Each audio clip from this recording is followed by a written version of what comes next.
Thank you. Yeah, we should also mention, Viral Shah, who started the project with us as well, and Alan Edelman, who's sort of been our patron from the beginning. But yeah, we're no longer at MIT. We started a company called Julia Computing to do training and support for the language, but that is not why you're here. You're here to hear us talk about numerical applications pushing the limits of programming language design. So I think we are holding up the sort of numerical end of most of this 2 days of talks. So here are some, if you haven't used or heard of Julia, here are some features that might be meaningful to you. First of all, in the context of Gilad's talk this morning, it's a dynamic language. People who do a lot of work with numbers and data and figuring out algorithms to make sense of those numbers and data, they really like these interactive exploratory environments. And this is very much about the exact same kind of liveness that he was arguing for. And we feel the same way. So we had really in our minds, no other choice but to make it a dynamic language. In order to get performance, we knew we were going to have to do just-in-time compilation. The technology for this is great these days. Usually just-in-time compilation is applied to dynamic languages that already exist as a sort of, an add-on to try to make them fast after the fact. We planned for it from the very beginning, and there's a lot of ways you can design a language to make that easier to take advantage of. And in fact, I think I was having dinner with Carl Boltz, who is one of the PyPy guys one time, and he described Julia's just-in-time compilation as ahead-of-time compilation at runtime. And I was very confused because I was like, isn't that what just-in-time compilation is? And then I realized what he meant is that usually that comes with this whole other bag of tricks you do, like guessing what the types of things are based on traces, and then optimistically generating code that does that fast but does some checks, and then bailing out if you turn out to be wrong. We don't actually do any of that. We have a fairly stupid just-in-time, ahead-of-time compiler. The cleverness is in actually being able to express and figure out what the types are. To that end, we do have a fairly powerful language of talking about types in the language. And it turns out that multiple dispatch is a really powerful paradigm for numerical computing in particular. The most obvious case is you say C A plus B, and what code gets invoked there doesn't really just depend on the type of A. It depends on the type of B as well. And there's some awkwardness. Other languages will let you overload this, like Python has this radd stuff, but it feels like a bit of a hack. But it does work. So one of the things we had is sort of like early design of the language actually could very much be summed up as what does it take to make plus just a function. And plus is a very, very even in completely monomorphic languages like C, you can even write 1 plus 1 plus 5, 1.5. Like an integer and a float will work. A float and a float will work. So plus can do things that normal functions can't do. So these are sort of the early basic design things. What's come along over time, although Lisp-style metaprogramming and macros was actually there pretty early, but other things that have come along are carefully designed equality ordering and hashing, which I'm going to talk about next because it actually shows off a lot of other features of the language, and it's interesting in and of itself and not something you often hear about in languages talks. Metaprogramming and macros, and then a very recent feature it's in the development version, but not in the stable version currently. Easy to use implicitly invoke generated functions. And this is a form of staged programming that I put it in quotes because we actually had to coin a term for what exactly we're doing because we haven't seen it anywhere else. So if anybody has a good name for it that's better than generated functions, please let us know after the talk. So these last 3 points are what we're going to focus on here because we've given lots of talks about the other points in the system. Multiple dispatch is really a great paradigm, and I am so pleased with how that's worked out. So just totally different language, first of all, to introduce equality as an issue. What does this C program print? Does anybody want to guess?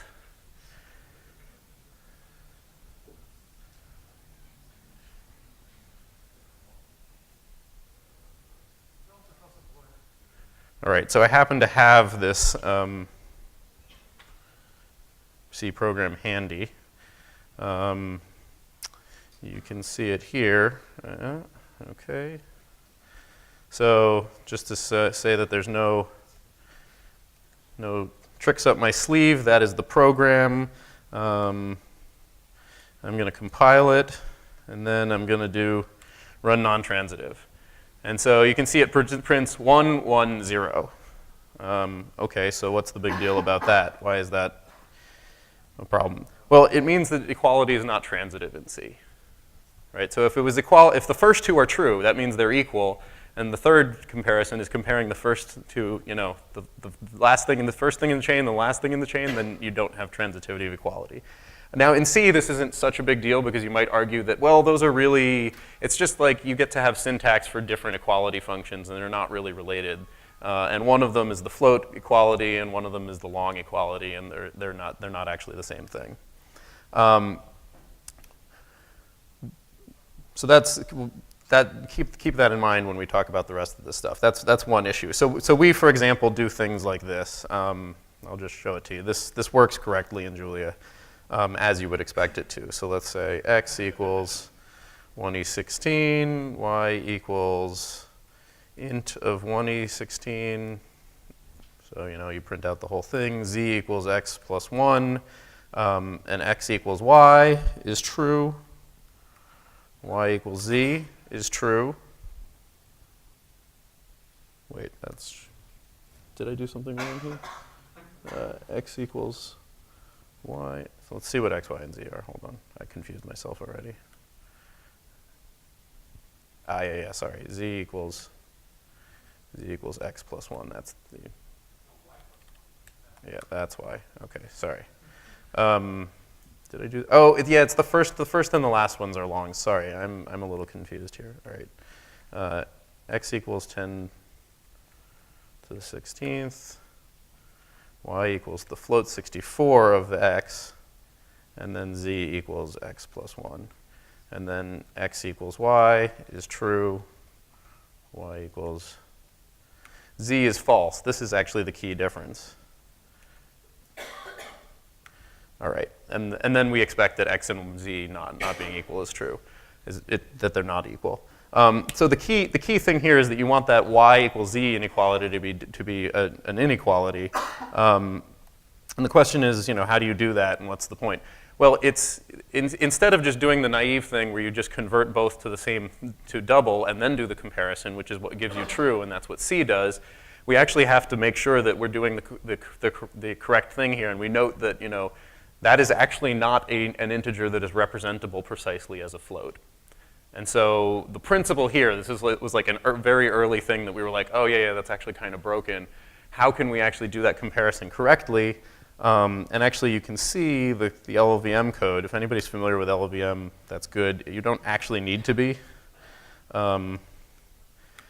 So what this does is it actually compares casts your floating point to an integer and then does a floating point compare, and then it casts your integer to a float and then does an integer compare and then ands those two.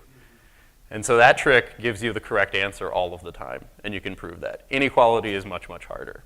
You might worry about certain things like, okay, what happens if I have a function that just checks if something is 0? So this is the notation for defining a function. There's a one-line definition, and then there's a longer thing that looks kind of like MATLAB or Ruby or something. You might want to say x equals 0. Okay, we check that it actually works. Is 0, 0? Okay, that's true. 0.0, okay. 1.0. And you'll note that I'm passing values of different types in here. So, and I haven't mentioned any types. But what's actually going on here, we can find out pretty easily by looking at the code LLVM again. All right. So what happens here is that even though there were actually those, so this is under the hood by the function definition, this is comparing a float and an integer. But the compilation process is clever enough to figure out that it's a constant float and actually propagate all of that through and then realize that, okay, all we need to do is do the floating point compare. So most of the time you actually don't have to do all of that nasty stuff. You get the performance you want. And of course, if you're comparing two floats, then there's no issue. You just use the floating point compare. Okay. So back to the presentation. There we go. Okay, so this that was sort of an early thing that we had to worry about and think about. Later on, we encountered an actually much hairier thing but that is also related to inequality and equality and hashing. So suppose D is a dictionary. This is valid syntax in a lot of dynamic programming languages.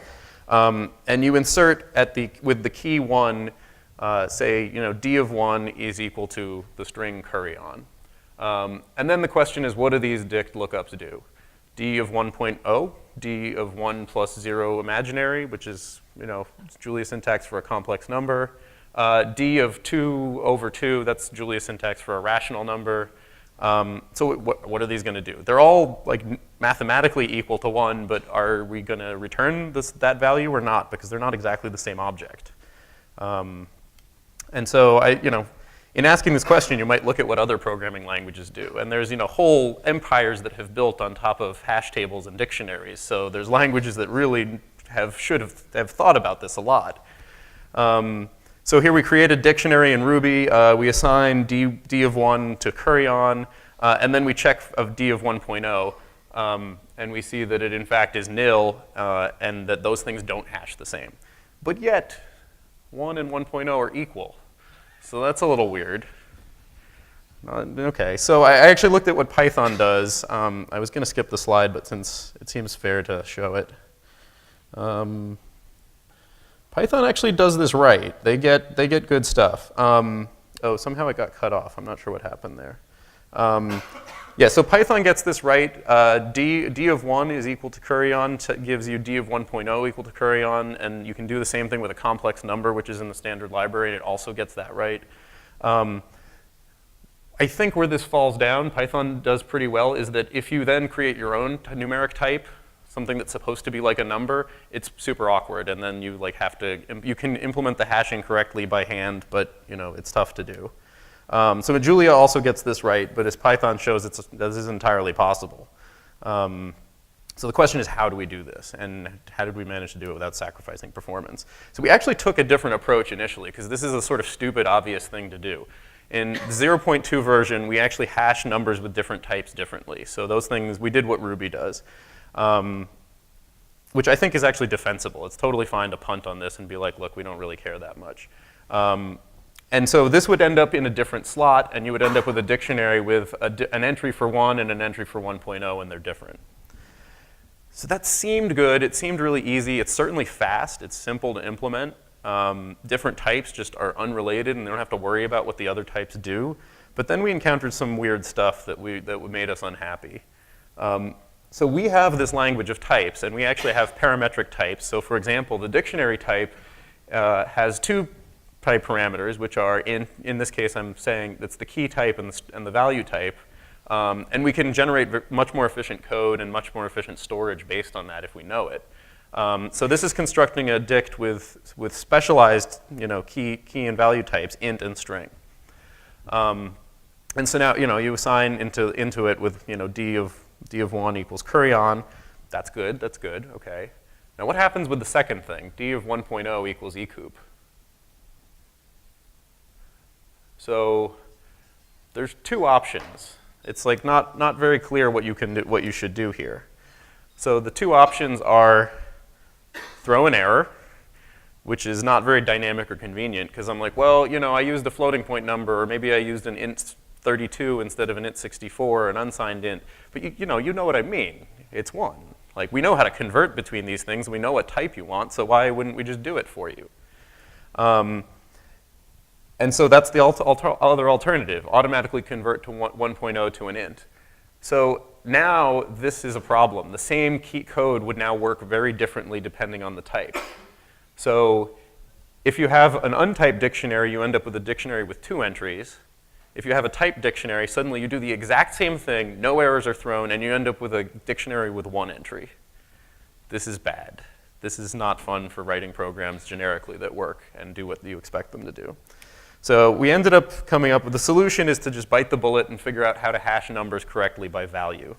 But of course, the two elephants in the room at that point are, can you do it efficiently and can you do it generically? And so I came up with a clever trick to do it efficiently at some point, which was actually based on exactly the thing we did with equality, right? The thing we did with equality was we converted to both int and float and then did the comparison. So I was like, oh, wait, what if we convert to both int and float and then do the hashing? Right, you can totally do that. So this is the solution. You define hashing. So here we actually see another feature of Julia, which is the multiple dispatch. You take a function, based on the argument type, you can define different methods, and then the correct one will get called. And the compiler knows all about this, so it can inline everything very efficiently and generate like good code for you. So for x being a float, when we hash it, h is just some function for hashing 64 bits of whatever. You can define it how we use murmur hash. You can use whatever you want. So you do some mixing function. In this case, it's 3a plus b, because that actually is fast to a compute and avoids certain unfortunate collisions and cancellations.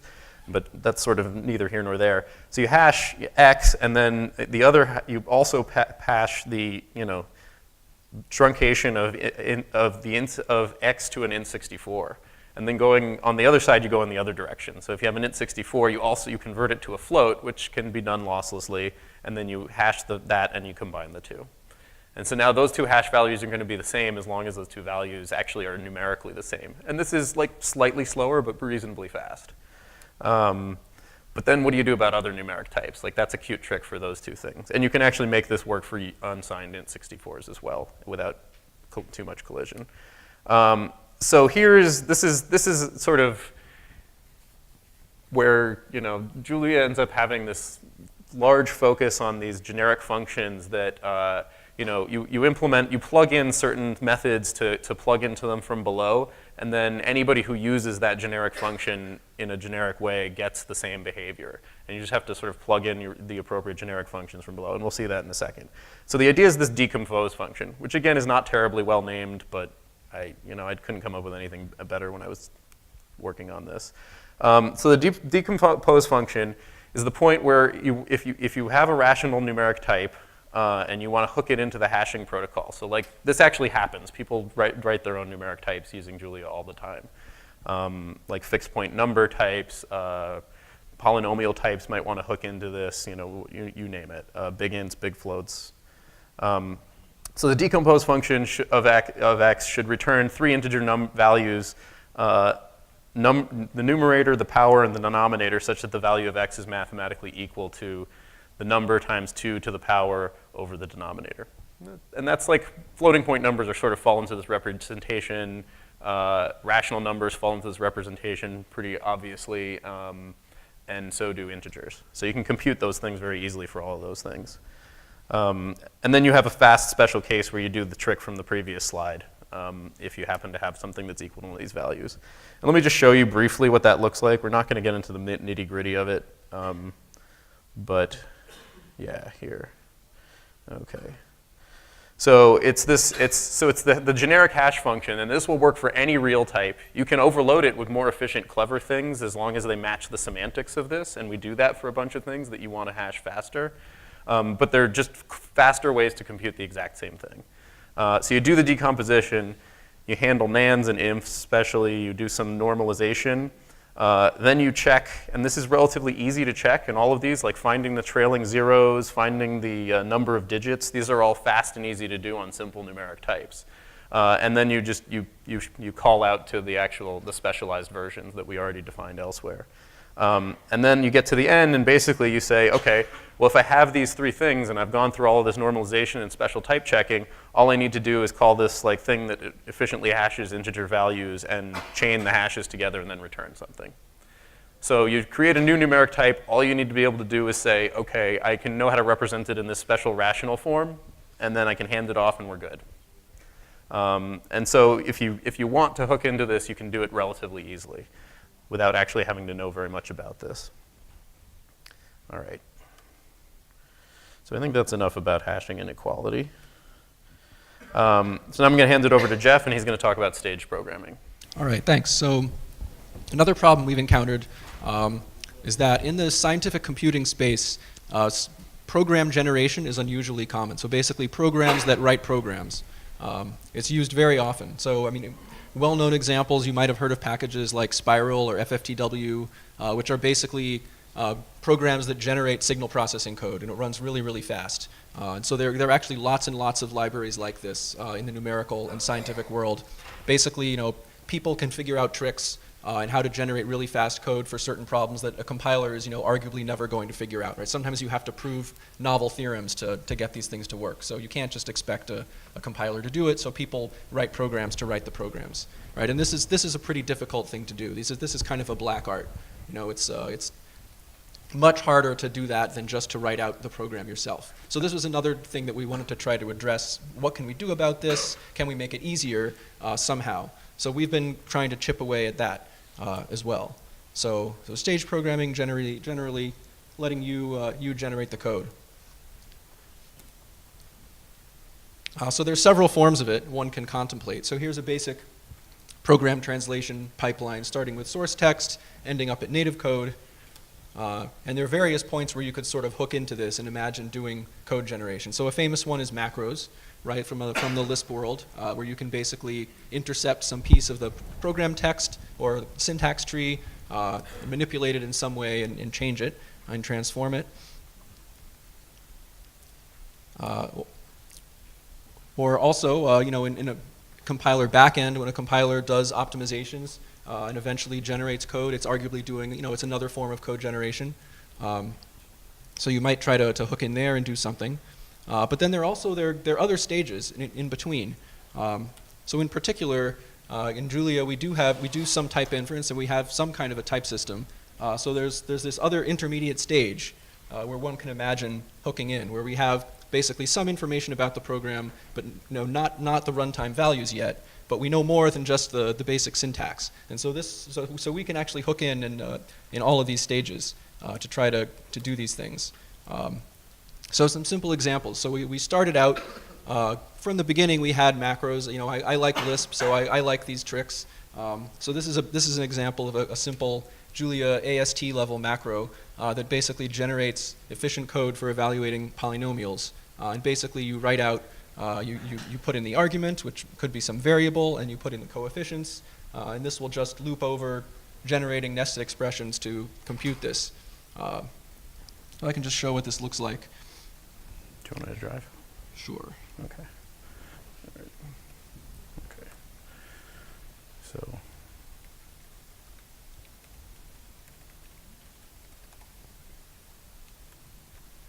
So this is what a call to the macro looks like. We put an @ sign in front. That's our syntax for invoking this. So you know something special is happening.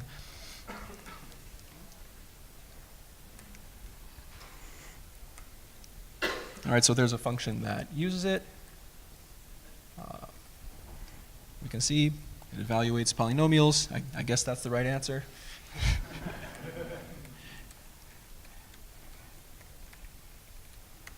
But you can see the LLVM code that eventually gets generated is just a straight line sequence of adds and multiplies. This is pretty much the optimal efficient code you can get for this. Do you want to show the eval poly one? No, it's okay. All right, so this for a simple case like this works fairly well, but this is actually pretty limited. So this is quite limited. You with something like that, you're basically limited to you have to know that you want a polynomial. You have to know how many coefficients.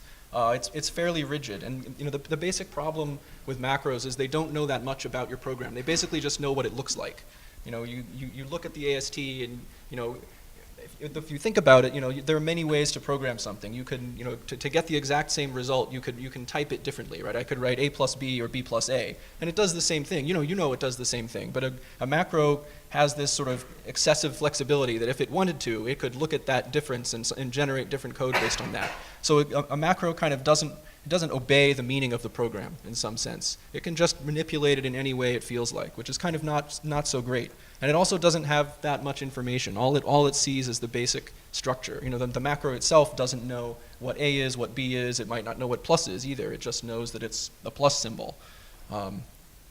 So it's a little bit limited. And then a macro itself also doesn't work like a function. We like to just have functions. It's one of our favorite abstractions, I think. Probably all of us, I would hope. You can pass it to other functions. You can do all these things with it that you can't really do with a macro. You can't. They're not really very first class in some sense. So there are lots of problems with this kind of code generation. It's not so great. So we actually have a different mechanism that we developed. So let's see. So Julia is multiple dispatch. The basic paradigm is you define lots of methods for functions, and they're dispatched on all the arguments.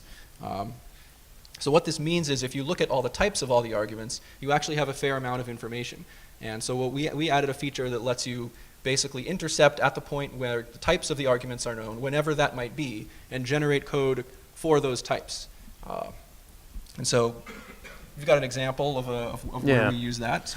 So this was actually very much a motivating problem for us. And I'm going to walk you through a little bit of why. So the problem we have is that our arrays are n-dimensional. So let me maybe just give you some examples of throwing around arrays. So you can have an array that is, you just generate 4 random elements. And we print it as a column because in math, vectors are columns. And this is, you can see the element types there is float 64 of the array. We also have type parameters that can just be values. So 1 can just be a type parameter. And in this case, it indicates that there's only 1 dimension to this array.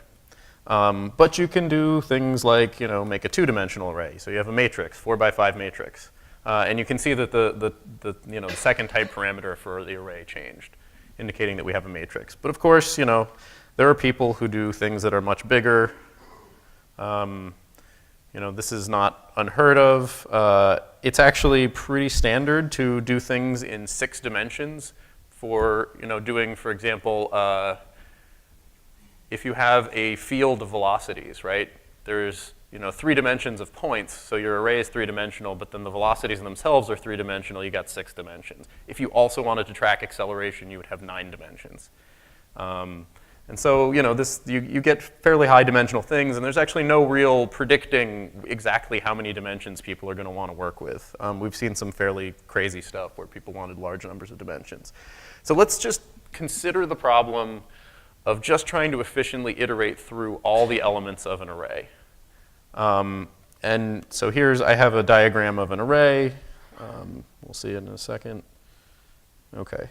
So this is how you store a dense array in memory.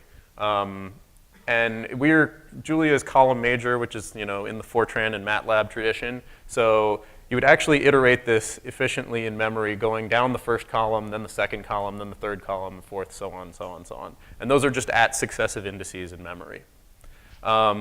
So there's this thing called linear indexing, which is done in MATLAB, where you can, even though the thing is 2-dimensional, you can just index it with 1 dimension. And what it does is it's like, okay, I'm going to ignore the fact that there are multiple dimensions here and just, offset from the beginning at that index and give you the element that's there. So you can scan through all of the elements in this contiguous array just by hopping through memory one step at a time. But then there's the thing that you frequently want to do, which is you want to slice a part of the array out. So you can, for example, the syntax for this is that you write you would write this particular slice as A:, 3:8, indicating that you want to take all of the rows and you want to take columns 3 through 8. Now in this case, we got lucky, and that is actually still contiguous, right? It's still contiguous. The stride, which is the step that you can go through, is still 1. So we can still use linear indexing to efficiently iterate through this. But now, let's say we just left off the bottom row. Now we can't do that anymore, because now all of this, we would at some point we need to know that we've reached a multiple of 4, and we need to loop back around, and we actually need to add an extra element. So now, there's various tricks you can do. You can do mods and divs and various other things to do this. In this case, doing mod 4 is not terribly expensive, but it could be mod 5, it could be mod 7, it could be mod anything. So you won't always be able to just do bit shifts and masks to do it. You can also have much more complicated patterns. You could easily have this pattern, or this one, or this one. These all happen. This is not at all made up. Currently what we do is totally suboptimal, and it kind of hoists us on performance pretty regularly. We just copy it. So if you slice into an array, we copy all the data into a new array. you can imagine why that is not the best for performance. And then it's sort of this embarrassing situation where you're like, people are like, well, I wrote this code and it was really fast in NumPy, and why is it so slow? And we're like, well, you got to use this like view thing, and it's kind of awkward, and it's actually not as, you're just like, all right, I'm just going to go. So we'd like to solve this problem. But how do you generate generic code? For the array case, you could do something. Essentially, what you want is for the number of dimensions of your thing, you want that many nested for loops. If you have that many nested for loops and you know the strides of each of the dimensions, you can generate really, really fast code to do this. That slide probably should have been right before the examples, but whatever, sorry. Okay, so what we're going to do is we're going to do this thing. We're going to use this generated function. So just to say, let's say A is rand, 3, 4. If we wanted to iterate through this with 2 for loops, the way we would do it is we would say for I1 equals, 1 through, we actually, size A, 1, and then for I2 equals 1 through size A, 2. And then let's say we just wanted to do print line, A of I1, I2 equals, and then we actually want to, print the element I1, I2. Yeah, we could do something like that. Okay, and that, that efficiently scans through and goes through all the things. And if you have a view that is strided or something, all you need to do is put an extra,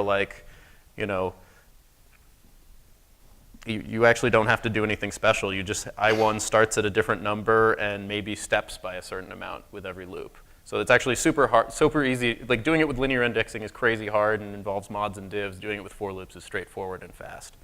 So what we would like to do is generate that code, but we have to generate that code for every possible number of dimensions of the array A. And this is where the staged function idea comes in. And so I'm just going to, rather than take you through writing it by hand, I'm actually just going to cut and paste the code. So this is an n loops example. And here's what it does. I'm going to just look at the code for briefly. So the way generated functions work is they actually look at they hook into the point in code generation where you're like, okay, I need a version of this specific to this type, and since the number of dimensions is part of the type, we generate different bodies for different implementations of this depending on that n. And you can see that in the type signature. So n loops is parameterized over t and n, where t is the element type, n is the number of dimensions. And then because of the @generated, this is what happens is this method body is actually not what runs when you run the code. It is what runs when you're actually deciding what to run. And it returns an expression which is then actually compiled and run. Bear with me here. I know that's a little confusing. During that, A is actually bound to the type rather than the actual value because you don't have the value yet. And so what this code does is vars is an array of symbols. Inner is this print line expression that we're trying to construct. Outer is initially the same as inner. And then what we do is we just go through for each of the dimensions that the array has. We say var is the symbol that is at that depth. We keep track of that var. Then we actually append some stuff to the inner print line expression. And then we actually redefine the outer expression. And that frowny face operator is our code quoting syntax, which we were actually just talking last night about changing. Then what you do is you say, I'm going to make this for loop. This is quoted code, and then I'm going to splice the previous value of outer into that. And so what you see is you build up more nested for loops as this goes through for each dimension. Okay. So I'm going to run this without the generated because we can actually see what it prints first. Oops, I ran it. All right, so I'm just going to delete the generated. And then we can have, so A is a two-dimensional root thing. And if we call n loops on A, it actually prints out the code that it generated. It returns it as a value, and we can print it, and it'll look normal.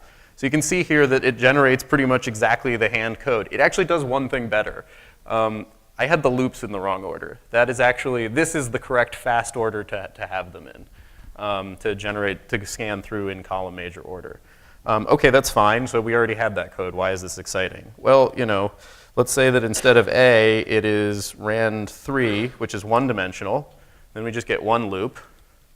Rand 3, 4, 5, now we get 3 loops. 6, we get 4 loops, and 10. Okay, so we get lots and lots of nested loops. At some point you might want to stop doing this because you should question why you need an array with that many dimensions, but people have done more bizarre code than this. So now let's actually do it, let's actually define it with the @generated symbol at the bottom, at the top. And now it'll actually generate that code and then compile that and run it. And this is all transparent. Once you've defined this, you treat end loops as a black box. So A is still that. So end loops is A, and you see it goes through. This is actually exactly the same elements you would get from linear indexing. It's the same order, except it works for various things. So rand 2, 3, 4. It scans through that. And this is the fastest code you could possibly generate to iterate through all the values in a general array, even with strides. So really what ends up being so magical about this, and really the good and kind of novel thing about it is how automatic it is.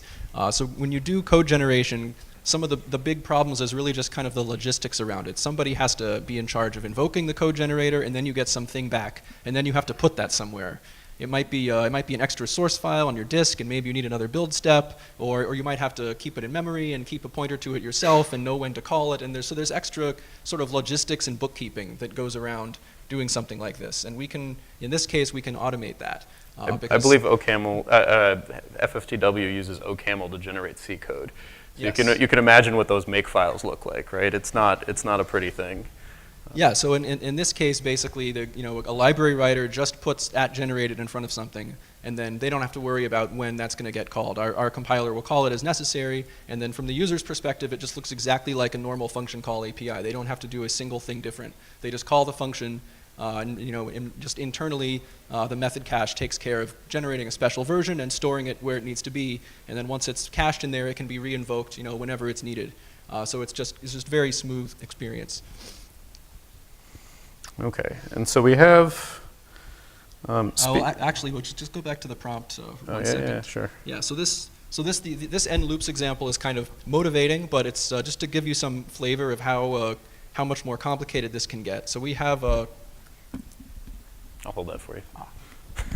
Well, I'm not going to type very much. Okay. So we have a type in the standard library that people have implemented that does do an in-place non-copying view of an array. Which is this subarray type. And you can see if you look at it, there's lots and lots of stuff in there. So basically, these are basically the properties of one of these. So it has an element type, a number of dimensions, it has some underlying storage type, and then it has a tuple of indexes, which can be vectors, ranges, integers, or this special colon thing. So this has sort of a lot of information inside it. It's basically, there's a whole tuple of different kinds of indexes that it's using to view some array. And then once you have one of these, somebody might index this thing with some other tuple of indexes. And so at that point, this becomes kind of a difficult problem to generate efficient code for all these combinations of different kinds of views and different ways of indexing it. So this is one thing we use this feature for. Adding generated functions to our language managed to reduce the size of the code for dealing with arrays in our standard library by just a massive amount. And it not only does that, but it allows us to solve problems that we didn't know how to solve before. So let's see. I think is that it for the slides? Yeah, I think it is. For the Okay. slides. Yep. So I have another example here that I really like. This example was made by Steve Johnson at MIT. This basically comes from E&M physics. So there's a technique, a numerical technique in E&M physics called the boundary element method, to be contrasted with the finite element method. The interesting thing about this problem, so this is a problem where the user inputs gives you some geometry and some potential functions, and they want to solve for, say, the potential everywhere. And the interesting thing about this particular problem is it's been very difficult to make a generic library for this problem, where you can just pass in anything and get the answer from the same library. And I guess the reason for that is apparently that when you do this problem, you get lots of integrals that are really difficult to do. You get difficult numerical integrals that have singularities in them, and figuring out the right, an efficient way to compute this integral is pretty difficult. So there aren't a lot of generic packages for this. So it turns out that you can use our system to make one of these. All the details of the text isn't important. He made this really beautiful notebook, but the details aren't important. But basically what we do, so first he defines some types that describe the important properties of the functions that we're going to be working on. So this is an example of basically nominal function types. So Julia has started using nominal function types a fair amount. It's kind of like also what Java does with its lambdas. We are a dynamically typed language, so we feel like arrow types. Arrow types are great, but they do not work really that well for us in a dynamically typed context.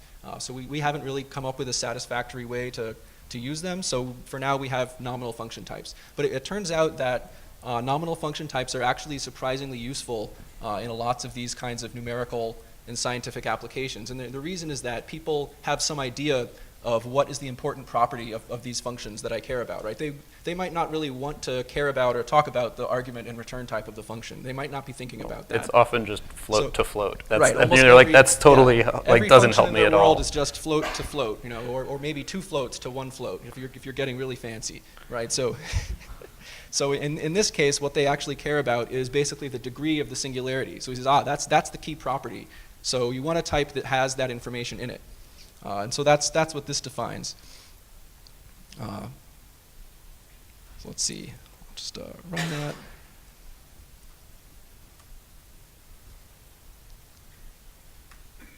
So you can define the behaviors of some of these functions, and see now I can construct a first integral of a power law with certain parameters, and then just call it, and you get an answer. So this is kind of for a particular special case. So this was a special case that has an analytically known answer, so he could just write out exactly how it's supposed to work. Can you explain what that is? Oh, so this call definition. So when you write f of x, that is actually an overloadable syntax. So you can define how something that is called like a function actually behaves. And the way you do it is you add a method to the call function, which is a generic function itself. And in this case, what you're saying is, when I see a call where the thing that is being called is of the type first integral with this power law p n business as its type parameters, and then x is a real argument, I would like to define that to be this. So this is defining that behavior, and that's what we're actually seeing here. We're defining f to be a particular first integral instance, and then we're calling it on the value 3.7. Does that make sense? I hope. Anyway. So that was sort of a special case that you can kind of write by hand, like you can define any method of a generic function. But the general case is really, really hard in this situation. So he wrote some code to basically take a general one of these and figure out a Chebyshev polynomial that approximates the thing you need really well. But it actually wants to do that at compile time, because this process is way too slow to do at runtime, but you can, if you're a mathematician, you can figure out which part of it can be hoisted to compile time. And so, let me just evaluate this. Those boxes are supposed to be subscript Ks, but apparently even on a Mac, you don't always get your Unicode right. So here's the general version. You can see it uses this generated function thing, and the goal of this is basically to generate something based on the type of kernel function we have here. Yeah, I would point out that, for example, it is doing an integral while figuring out what code to generate.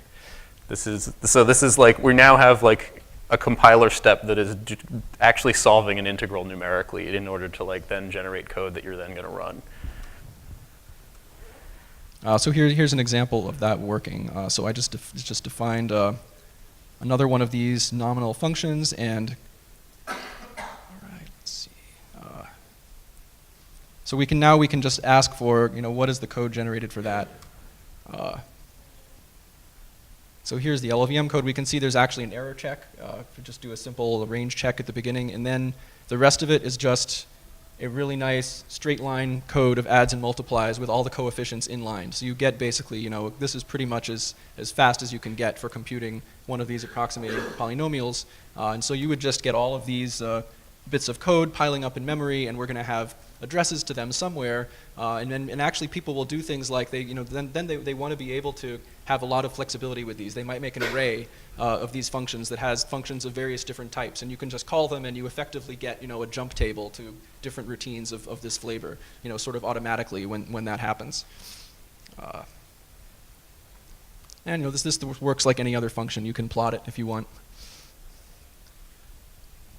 So PyPlot is a plotting library that actually, well, it's a Julia package that calls Python to do its plotting. We do actually have several rather nice native plotting libraries, but some people prefer PyPlot. Steve Johnson, who did the rest of this work, wrote the PyPlot package, so that is, I think, his preferred plotting package. Matplotlib has tons of plots, and it's really good, so just call that. Yeah. And you can see this is mapping the first integral function over x over a certain range. And so you see that this is efficient enough to actually solve all of those and make a plot of it in fairly little time. How much time did that take? Let's see.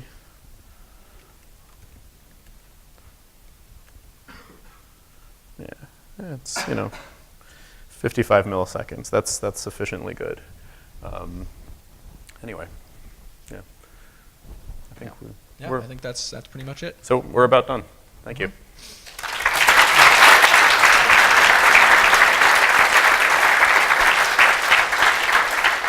All right. And now, of course, microphone. questions. Yeah. Hold on, microphone. This guy had a question.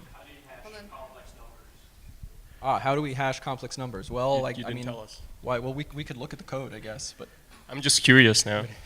Got me all worked up. If I recall correctly, you just hash the components and then hash those together with some particular bit pattern. Yeah. Okay. Thanks. Yeah.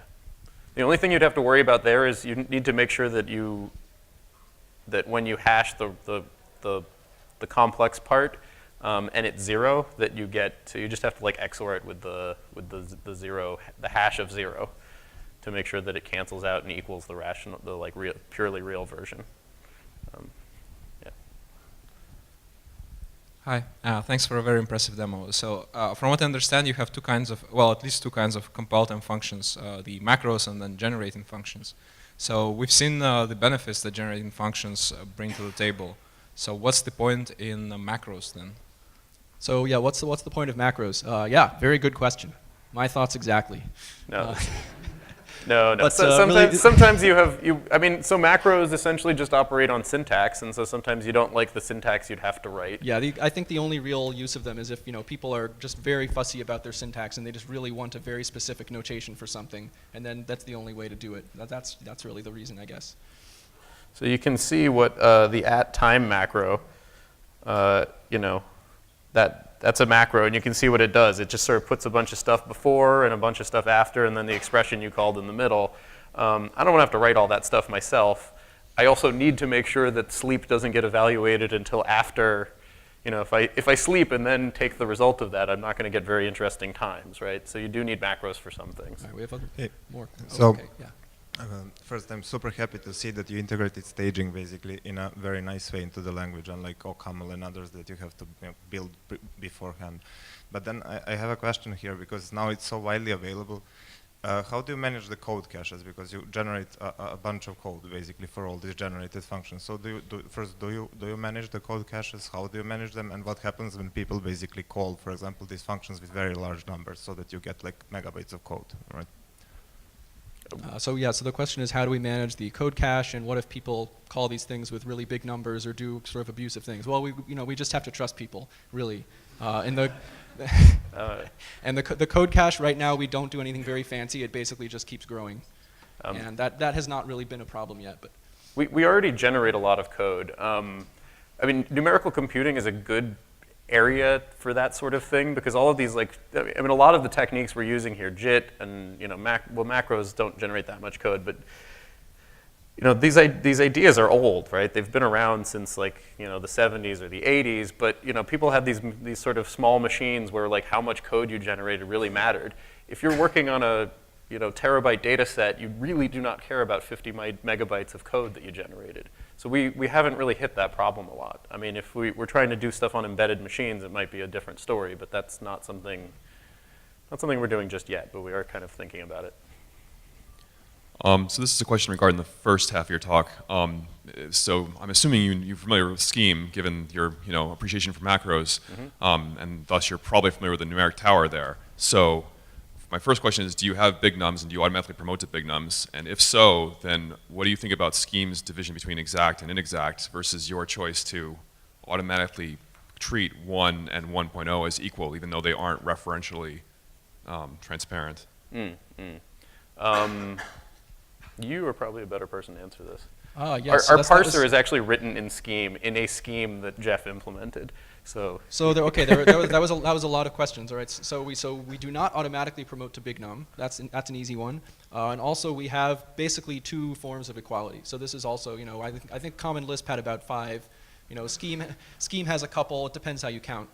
We have basically 2. So there's the double equals, where 1 equals 1, but there's also a triple equals, and this is the disciplined kind of exact equality, the distinguishability based equality. Yes. So that for that they're not equal. This is Henry Baker's egal. Yeah. And so about the Scheme numeric tower, the Scheme numeric tower is really good. It certainly was very well designed. I think it's kind of a shame that it's difficult to implement in Scheme.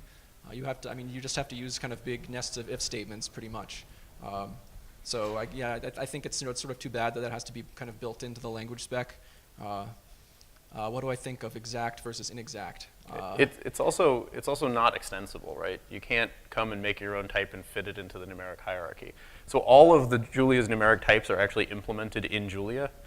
Even like int and float are just, we say here's a bag of bits and here's how you add them and here's how you multiply them, and all of that stuff is completely bootstrapped in the language. And if you have your own numeric type that you'd like to implement, it is in no way less privileged than the ones that we provide. We just happen to provide those to you. So I think that's a very big distinction. Yeah, and the exact inexact I think it's kind of cool, but I suspect it's sort of not all that useful, because people who do numerical analysis don't really talk about that very much. So I think it's, at the end of the day, it might not actually be so important to have that. In fact, there was one day where I decided that since rational is this exact thing, rational should sort of win in a lot of promotions. Like if you have a float and a rational, you should convert the float to the exact rational number that it represents and then give that rational. I don't think I've ever done anything quite so unpopular. Like I just snuck that in. This was a couple years ago, and like there was, people were screaming bloody murder, and we reverted that very quickly. Because it basically means that rationals, so exact types poison inexact types in that way. So has Julia had any adoption outside the scientific community? Are people making websites with it, or games, or graphics, or anything like that? There's a little bit of interest in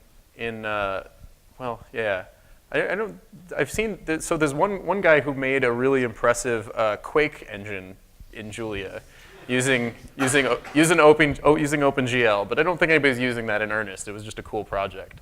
There's another guy at MIT who's doing sound stuff. So he likes the same things, that the numerical people like about it, is because, you can write simple code and get really fast implementations of it. What he doesn't like is that our GC is not real time. Scientists don't really care about big pauses in GC because it's all about throughput. If you're generating live music, then you really do care about a perceptible pause in GC. But yeah, I think the basic answer is yes. I mean, I don't think people, least of all us, really want a super niche programming language anymore. So, I think if you look at it, it's very clear that it's a really general purpose language, and people are starting to use it for other things. I'd like to first off say that So I work on Idris, and one of the things people love about it, I think, is that we have really pretty colors in the output, and that was inspired by a Julia demo I saw a couple years ago. So Great, thank you. thanks for helping improve our language. Yeah.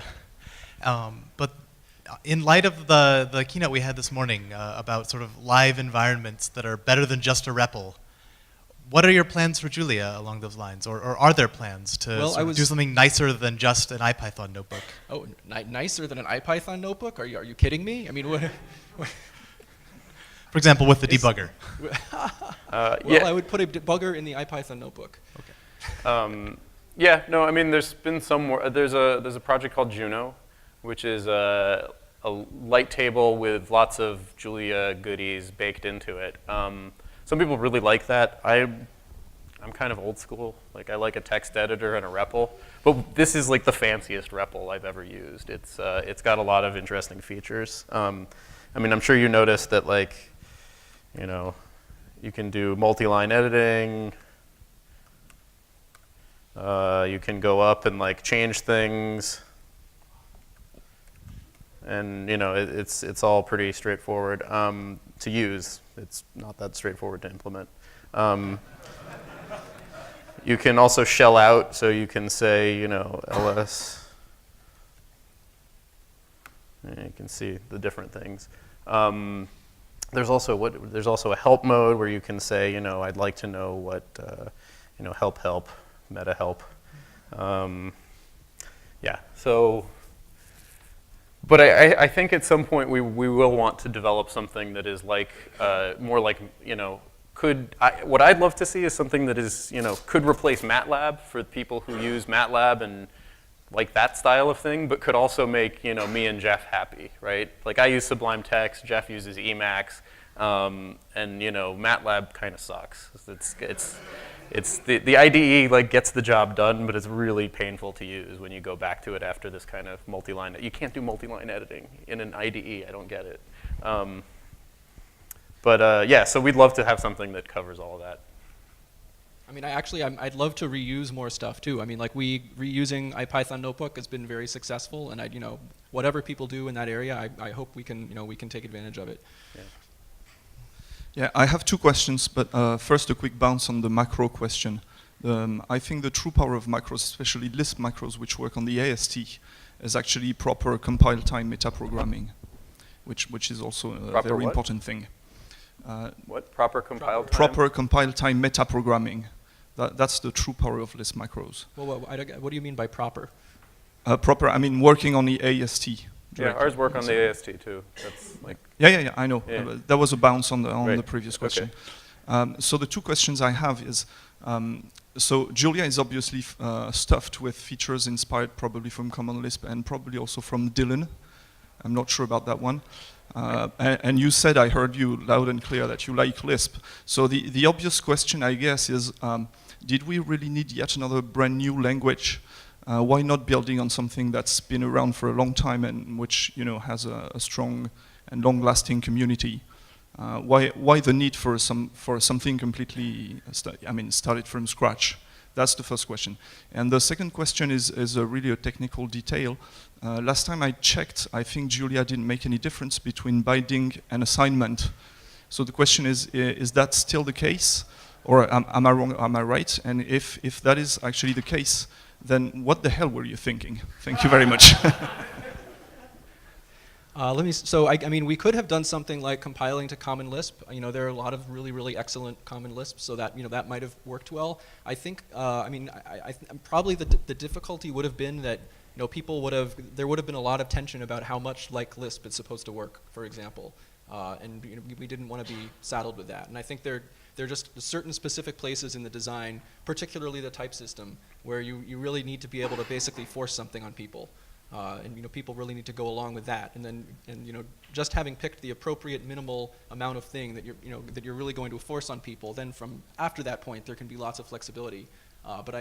So I think to be able to freely experiment with the type system without people complaining too much about interoperating with a host language, I think is probably, you know, necessitated doing this differently. Also, so Julia has we didn't talk much about multiple dispatch in that, but we've really broken ground in terms of what you can express with multiple dispatch. So Dylan does have it. Common Lisp has it. You can do multi-methods in Clojure. But I don't think, so Dylan is probably the closest in terms of having really good performance with that, and also having them be the default.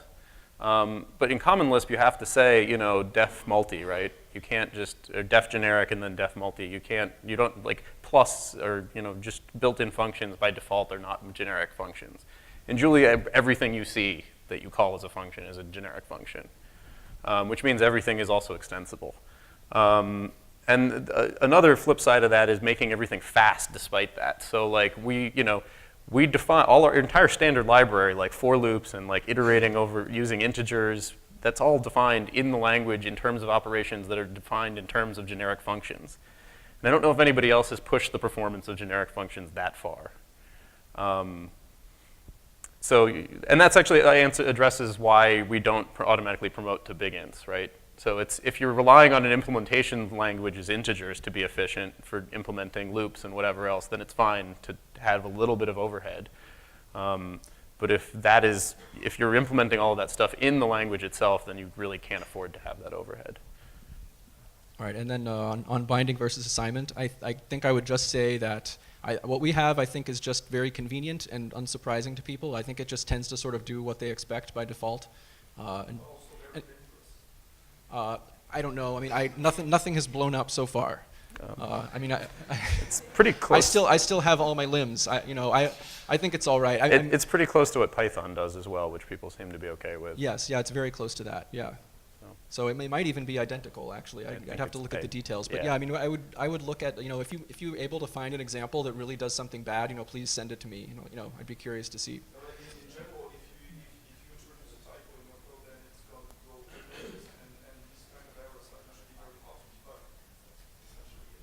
Yeah, that may be, yeah. Most dynamic languages have this issue.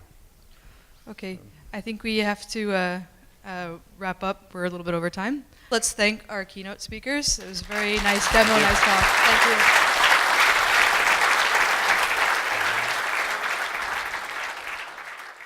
you. For numerical computing in particular. The most obvious, case is you say see A plus B, and what code gets invoked there doesn't really just depend on the type of A. It depends on the type of B as well. And there's some awkwardness. Other languages will let you overload this, like Python has this RAD stuff, but it feels like a bit of a hack. But it does work. So one of the things we had as sort of, like early design of the language actually could very much be summed up as what does it take to make plus just a function? And plus is a very, very, even in completely monomorphic languages like C, you can even write 1 plus 1 plus 5, 1.5. Like an integer and a float will work, a float and a float will work. So plus can do things that normal functions can't do. So these are sort of the early basic design things. What's come along over time, although Lisp-style metaprogramming and macros was actually there pretty early, but other things that have come along are carefully designed equality ordering and hashing, which I'm going to talk about next because it actually shows off a lot of other features of the language, and it's interesting in and of itself and not something you also. We knew we were going to have to do just-in-time compilation. The technology for this is great these days. Usually just-in-time compilation is applied to dynamic languages that already exist as a sort of, an add-on to try to make them fast after the fact. We planned for it from the very beginning, and there's a lot of ways you can design a language to make that easier to take advantage of. And in fact, I think I was having dinner with Carl Boltz, who is one of the PyPy guys one time, and he described Julia's just-in-time compilation as ahead-of-time compilation at runtime. And I was very confused because I was like, isn't that what just-in-time compilation is? And then I realized what he meant is that usually that comes with this whole other bag of tricks you do, like guessing what the types of things are based on traces and then optimistically generating code that does that fast but does some checks, and then bailing out if you turn out to be wrong. We don't actually do any of that. We have a fairly stupid just-in-time, ahead-of-time compiler. The cleverness is in actually being able to express and figure out what the types are. To that end, we do have a fairly powerful language of talking about types in the language. And it turns out that multiple dispatch is a really powerful paradigm. You can see it here. Okay. So just to say that there's no no tricks up my sleeve. That is the program. I'm going to compile it, and then I'm going to do run non-transitive. And so you can see it prints 1, 1, 0. Okay, so what's the big deal about that? Why is that a problem? Well, it means that equality is not transitive in C. Right? So if if the first two are true, that means they're equal. And the third comparison is comparing the first two, you know, the last thing in the first thing in the chain, the last thing in the chain, then you don't have transitivity of equality. Now in C, this isn't such a big deal because you might argue that, well, those are really, it's just like you get to have syntax for different equality functions and they're not really related. And one of them is the float equality and one of them is the long equality, and they're not actually the same thing. So keep that in mind when we talk about the rest of this stuff. That's one issue. So we, for example, do things like this. I'll just show it to you. This works correctly in Julia.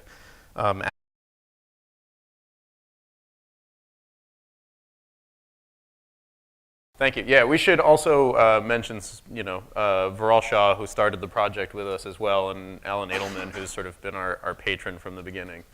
But yeah, we're no longer at MIT. We started a company called Julia Computing to do training and support for the language, but that is not why you're here. You're here to hear us talk about numerical applications pushing the limits of programming language design. So I think we are holding up the sort of numerical end of most of this 2 days of talks. So here's some, you know, if you haven't used or heard of Julia, here are some features that might be meaningful to you. First of all, you know, in the context of Gilad's talk this morning, it's a dynamic language.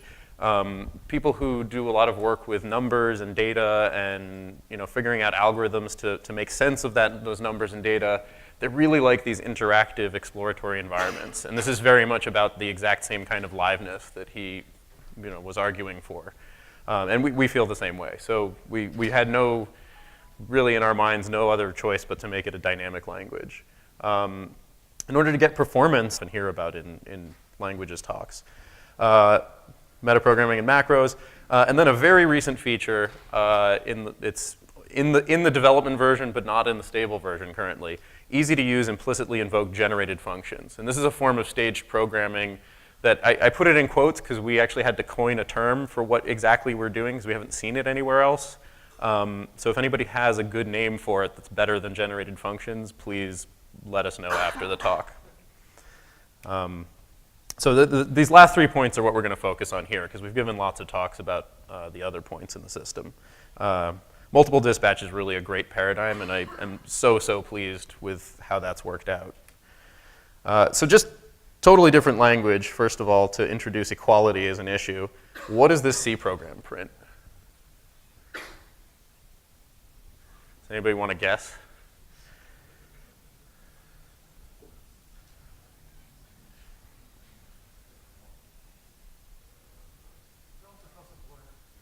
All right, so I happen to have this C program handy.